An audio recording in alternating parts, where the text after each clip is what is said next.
In this video, we're going to focus on how we can have these checkboxes here and then show or hide our items here, as you can see. So let's start to look how we can use these checkboxes and display or hide these data sets.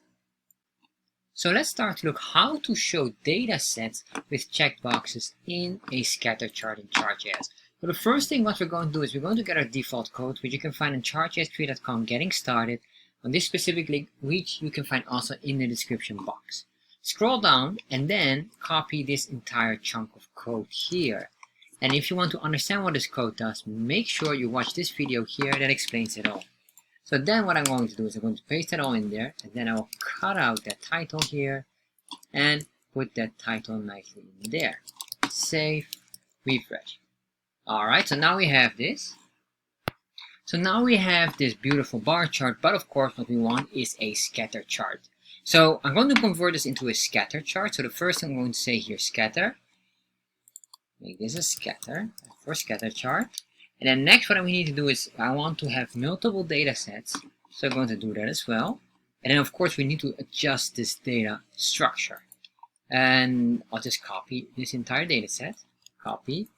And put a comma here, paste, and comma, paste. Alright, so now we have 3 data sets. I will just call this one the weekly profits. Or profits with an S. And weekly sales, weekly costs. So now we have this, and then of course we need to adjust the data structure of this.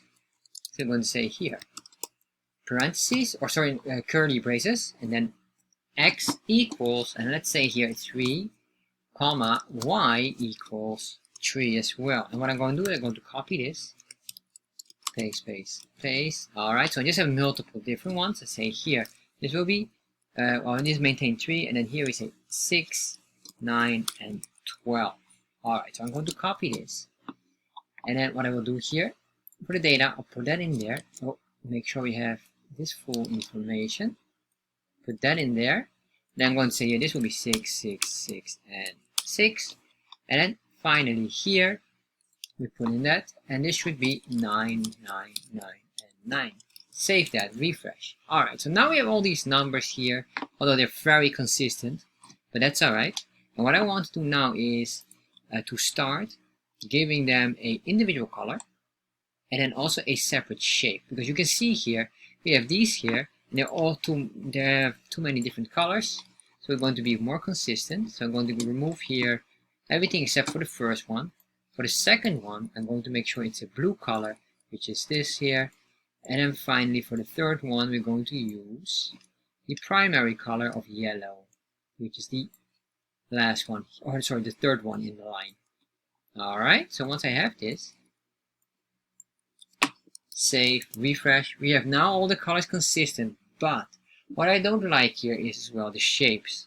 I would like to have different shapes for different situations. So we have an easy way to distinguish if it's about weekly sales, weekly costs, or weekly profits.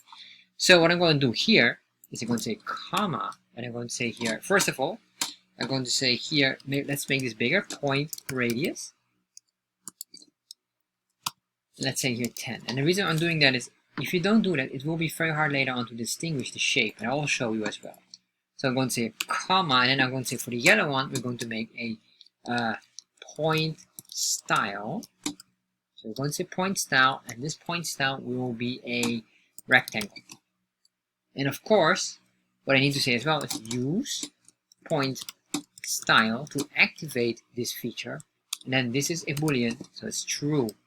Save that, refresh. Now you can see here we have these nice squares. Alright, so now what I want to do is for the blue one I will make them a triangle. So let's copy this, go here to the blue one,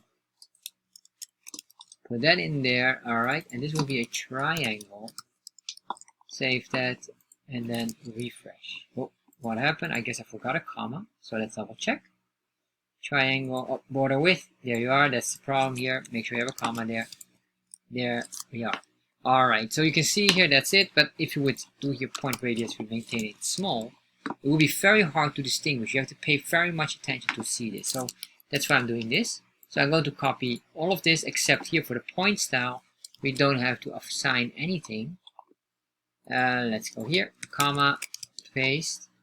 This one here, point style, we don't have to assign it. And the reason why we don't have to assign it, by default, if you don't assign anything, the circle will be selected as default. And it was already a circle. So now we have this, and what I want to do now is I want to have a nice checkbox that we can click on that can hide the matching items. So for example, basically I'm going to do this, except now what I'm doing it is with a checkbox. So let's start to create a checkbox, and what we could do maybe is let's make some simple design. I'm going to make a very basic design, but I do notice that I probably cover some topics about how to create a professional dashboard. So then in here I'm going to just make a checkbox, and I'm going to call this a chart box number 2, and later on I'm going to give it proper classes. So I say here input, and here type will be check box. Then here value, and this value will be 0 because we will have multiple indexes. We have here dataset index 1, 2, and 3 here. So 1, 2, and 3. So we have this one, and then we have the checkbox name. Well, let's say here sales. That could be the sales. Maybe the ID sales as well. So now we have this here. The next thing what I want to do is, of course, have a label. So I'm going to put a label here. Let's say here label, and then of course here the 4, and the 4 is based on the ID of sales, based on the ID name. So that's that one. So then we have here this, then close the label, and we can say here sales. Alright, so now we have this, but what I want to do here is when we check this, and this should be checked by default, and the reason why is because we're showing this already. So this should be checked like that. So if I do this, there we are. Of course, no design yet. So let's start to, well, let's duplicate this first, and then we're going to work on design. I'm going to copy this. And I realize here what we need to do as well is a function. So I'm going to say here on click. If we have an on click here, what I want then is, of course, to trigger a specific function. I'm going to just call this function an update chart. And the argument we're going to use is the this argument. This here refers to the element we select on. So this is very useful to use. So what I'm going to do now is we can just duplicate this, paste and paste. And here, I'm going to say 1 and 2. Name here, this will be cost. This will be cost. And ID is cost. And then we have here profits. If I'm not mistaken with an S, I put it in there. So I say here profits as well. So refresh. There we are. We have 3 items. Let's give this a simple design. So I'm going to say here, because we have a chart box number 2. So I'm just going to copy this. But I will make a probably separate video for professional design. So width here, and then let's make this width like that. And then what I want to do here, height, I want to have the height very consistent. So I'm going to say height 250 pixels, and I want to make sure that this one has the same 215 pixels. Save that, refresh. There we are. So now we have this here, and we could eventually do something more with design, but that's okay. So we have 2 items here, maybe some padding here between. I'll just say, or margin, we call that margin right 10 pixels. Save. There we are. Alright, so now we have this, and what I want to do now is to remove at least the legend. We don't need this legend here. Although when I click on this, we should hide like this. So maybe before I remove this, I want to show you how we can create this same effect.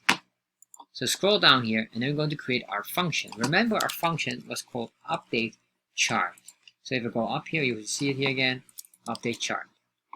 So that's what I'm going to use. I'm going to use function update chart. And then here we have the this value. So this would be basically the element itself that we select. Element. And we could even call this our data set. And the reason I'm going to call it our data set, because it's console log, it has a direct relationship to the data set. But this is not the data set only, or not only the value, but it consists the entire checkbox because of the this. So if I open up developer tab, alright, a reference error, update chart is not defined. Let me double. Alright, of course, I have to refresh, and then if I click here, you can see what is happening. It clicks, it will understand which item. As you can see here, profits, there we are, profits, name sales. Alright, so we have some confusion here. Did I forgot something here? Name equals sales. Alright, you can see here I forgot just this, cost and profits. Alright, so let's put that back, save, refresh.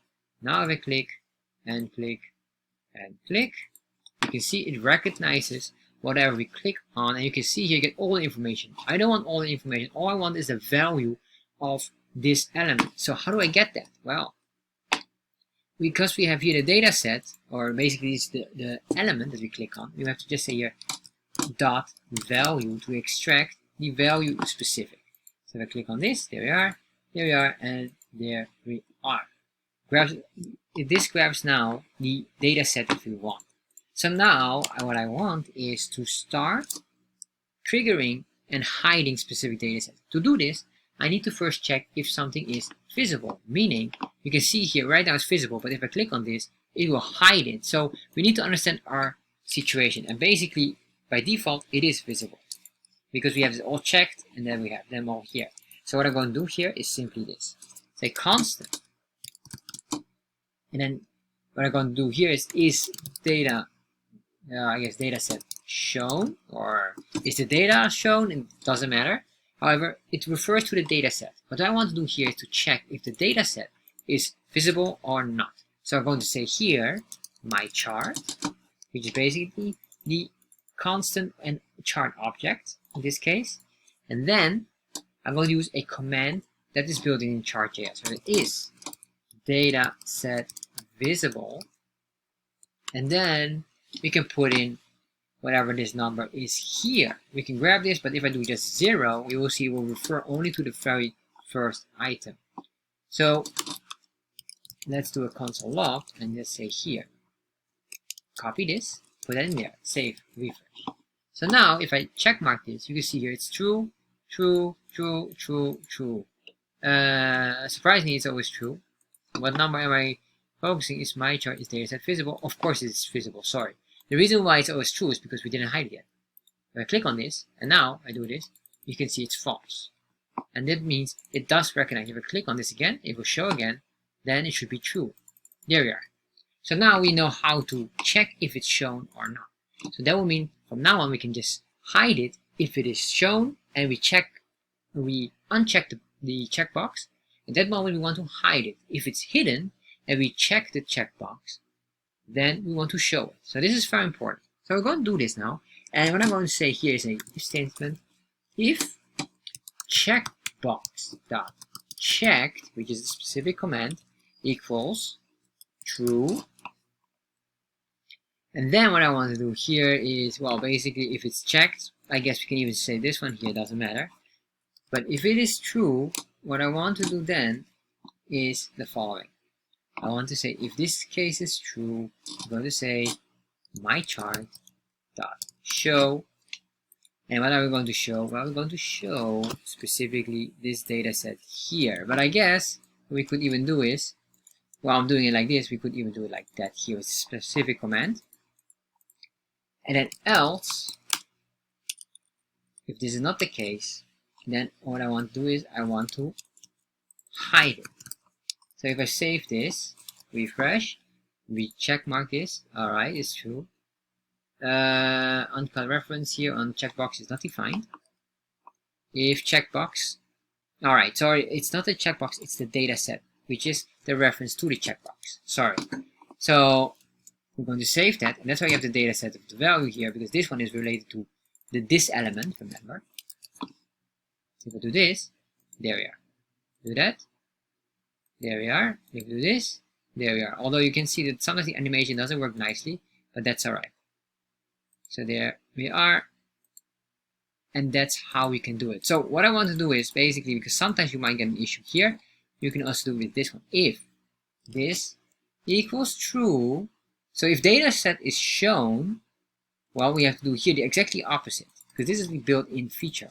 So I'm going to say false. If it's false, meaning if it's not showing and we check mark it, at that moment we want to show it. So we're going to save that, refresh. We can do this. There we are. Do that. Exactly the same, but this is fully built in, and I guess this is even better because you can see here the animation works now very, very nicely compared to the checkbox item that I showed. So that is basically how we can play around showing data and make us a tiny dashboard here. So if you enjoyed this video and maybe you want to learn even more items, for example having a select all button, in that case I would highly recommend you this video here on how to show and hide datasets dynamically with a select all checkbox in Chart.js.